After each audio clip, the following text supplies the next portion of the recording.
Vieną saulėtą pavasario dieną drąsusis berniukas kartu su fotomenininku Gintaru Česoniu įsiruošė į įspūdingą kelionę po gražiausias Lietuvos vietas.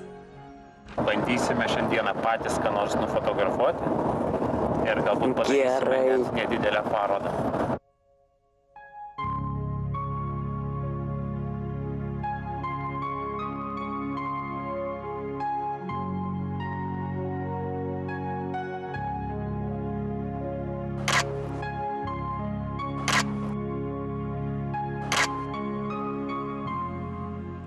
Visą dieną Mantas nepaleido iš rankų fotoaparato.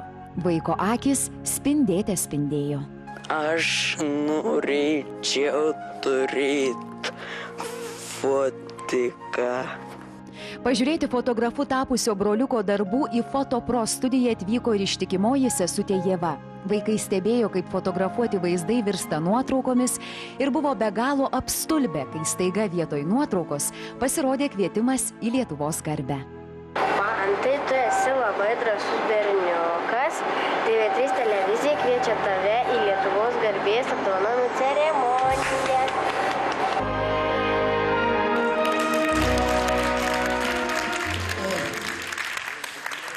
Ar tu jautiesi laimingas?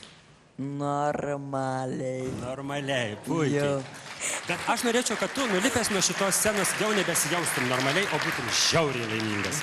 Tai va, tai dabar aš dar tavęs nepaleisiu ir sakyk, na, fotografuoti jau tau teko, beje, aš labai noriu padėkoti fotomenininkui Gintarui Česoniui ir profesionaliai studijai Fotopro, kurie yra Kaune, už tai, kad praleido su tavim daug laiko, jiems tikrai taip pat galime paploti.